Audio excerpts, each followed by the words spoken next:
Alors bonjour tout le monde, mon nom est Christian Drouin, je suis ingénieur système chez Pillar Data. Aujourd'hui, je vais vous présenter le nouveau GUI 5.0. Comme vous pouvez voir, le GUI a été refait de A à Z. Donc pour ceux qui connaissent déjà le GUI 4.0, vous verrez que la plupart des fonctionnalités sont restées à peu près aux mêmes endroits, donc vous ne devriez pas être perdu. Par contre, vous allez aussi voir qu'il y a des nouvelles fonctionnalités, dont entre autres les storage domains. Au niveau de la gestion des LUN aussi, vous allez maintenant pouvoir grouper vos LUN plus facilement et voir un petit peu qu'est-ce qui se produit au niveau de vos LUN.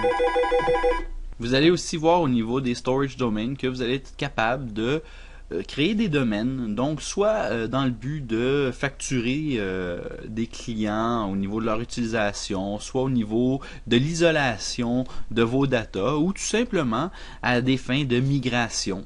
Donc si vous prenez une vieille brique et vous allez pouvoir l'isoler et la transférer directement vers une nouvelle brique. Donc ça serait plutôt intéressant pour ceux qui veulent passer je donne un exemple comme ça, d'une brique de 500 GB à une brique de 2 TB. Donc vous allez pouvoir le faire très facilement sans avoir de downtime. Donc comme je vous disais, il y a plusieurs nouvelles fonctionnalités, il y a aussi des changements esthétiques. Vous allez voir aussi que le GUI est beaucoup plus rapide qu'il l'était. Si on parle au niveau des changements esthétiques, donc au niveau des changements esthétiques, vous allez voir que la version que j'utilise présentement n'est pas une version finale. Donc attendez-vous à ce qu'il y ait d'autres changements.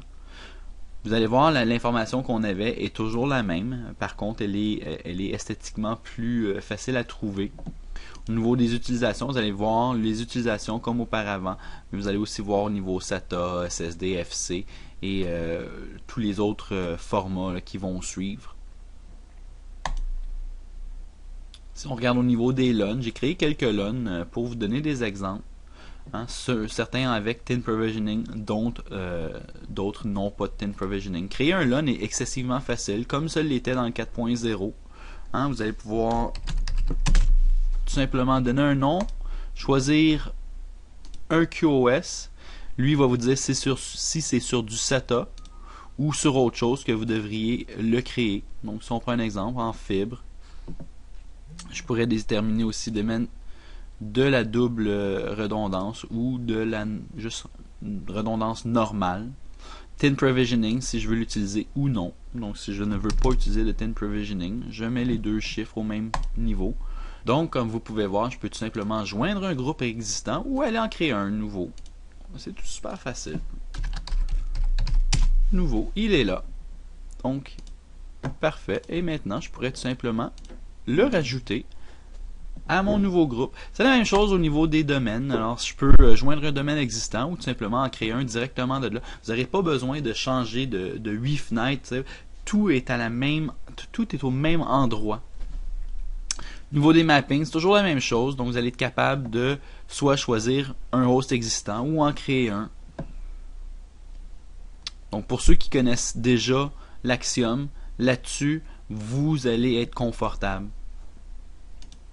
Au niveau de la protection, donc vous pouvez aussi donc au niveau de la protection, vous allez pouvoir aussi manager ici vos clones comme vous l'avez déjà fait dans le passé.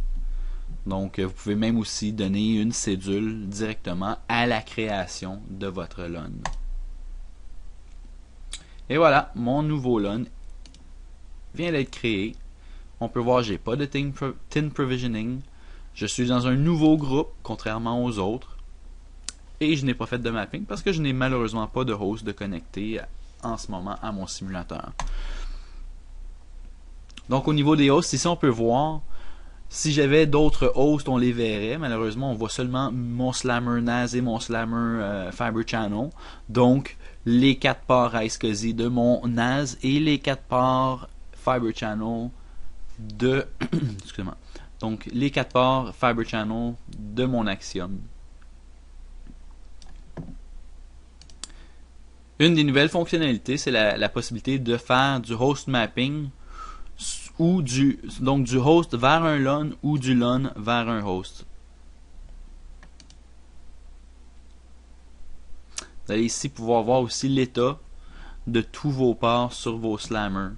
Donc on voit aussi, ici on voit très bien les vitesses à laquelle on est connecté. Donc c'est du 2 gigabits. Le Slammer, bien entendu, est disponible en 4 et en 8. Il n'y a aucun problème.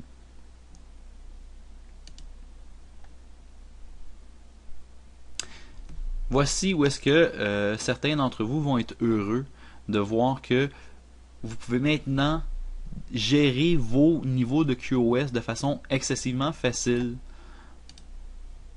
Vous voyez les QoS existants, mais je peux maintenant aussi créer un nouveau profil directement ici. Donc vous voyez, je viens d'en créer deux, donc un custom, un advanced. Je peux choisir donc nouveau QoS. Je vais aller choisir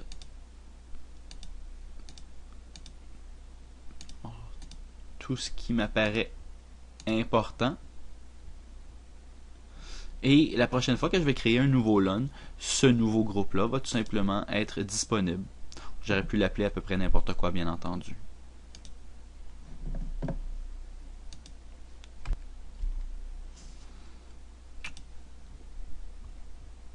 Donc ici, vous allez voir comme d'habitude les mêmes choses que vous êtes habitué de voir là, au niveau des configurations networking, la sécurité de vos groupes, les comptes administrateurs, les trappes SNMP, la configuration système au niveau du temps, donc pour les NTP.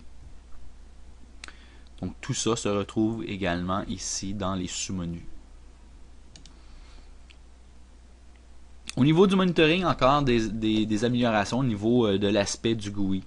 Donc, vous allez voir tout de suite vos briques, vos pilotes et vos slammers et leur état. Donc ici, tout est vert. Donc s'il y avait une défaillance, vous verriez automatiquement probablement une pastille orange ou rouge, dépendamment de la sévérité.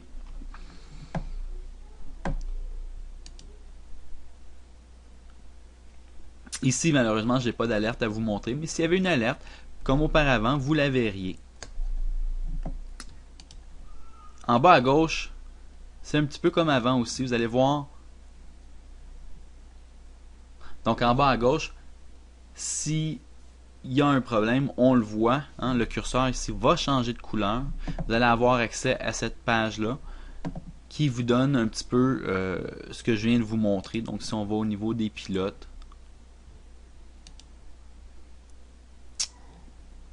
slammer et des briques. Donc, si je prends la brique 1, je peux directement l'identifier, je peux la remplacer, je peux changer son nom.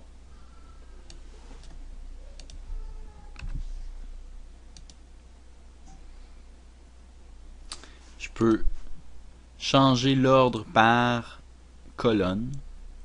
Je pourrais aussi changer l'ordre par son type si elle est en trouble ou non. Donc ça rend les choses beaucoup plus faciles, spécialement pour ceux qui ont de très gros systèmes.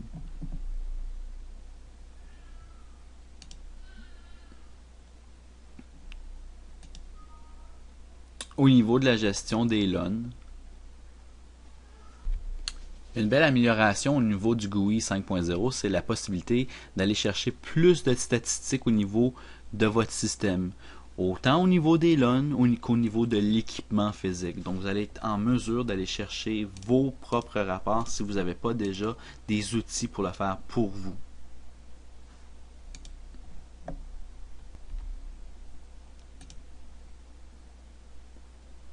Même chose, comme je disais, au niveau de l'équipement. Donc au niveau des protocoles, vous allez être aussi capable, laissez-moi vous montrer la fenêtre ici, vous allez être capable d'aller chercher les statistiques au niveau de l'équipement en tant que tel. Donc ça, c'est quelque chose de quand même relativement nouveau, dans le sens que vous êtes capable de le faire vous-même avec les statistiques que vous voulez vous-même. Encore une fois, une autre belle fonctionnalité, c'est la possibilité de créer des rapports automatiques. Donc c'est très simple.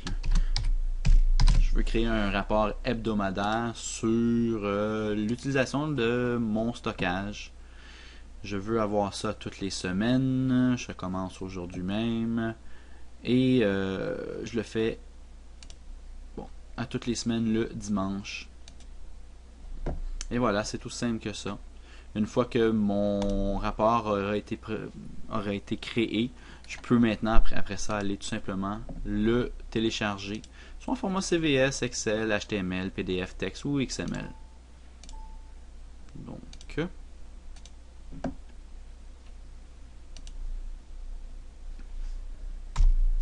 Donc au niveau des protections, c'est ce qu'on appelle les clones.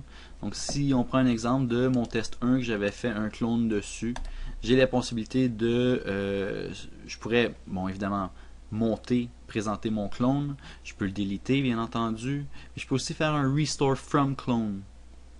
Donc je pourrais aussi tout simplement disable data path. Dans ce cas-là, il ne pourrait pas être utilisé d'aucune façon. J'ai terminé avec, je peux tout simplement le supprimer. Donc, au niveau des cédules, ben, c'est la même chose. Je peux créer une cédule pour faire un clone hebdo de test 1. Donc, encore une fois, tous les dimanches, à toutes les semaines, et voilà. C'est simple comme bonjour, je viens de créer mon clone à toutes les semaines. Les options de support, je pense que la plupart des gens vont reconnaître la plupart des options qui sont déjà là puisqu'ils n'ont pas tellement changé. Donc vous avez ici la possibilité de faire vos upgrades de package directement comme c'était le cas dans le 4.0, de pouvoir voir vos licences et bien évidemment en rajouter de nouvelles. Au niveau des logs, bien évidemment ici ils sont vides, mais vous allez pouvoir voir tous vos logs. Vous allez pouvoir avoir accès à la documentation directement du GUI. Vous allez pouvoir downloader justement les choses comme le CLI pour vos machines, soit pour du Windows, Solaris, peu importe. Donc directement du GUI. Et si vous avez besoin de placer un appel directement au support, vous allez avoir la chance d'aller chercher l'information là si vous ne l'avez pas déjà dans vos choses à vous. Donc ça conclut un petit peu ma première présentation du GUI 5.0 en format tel qu'il est aujourd'hui.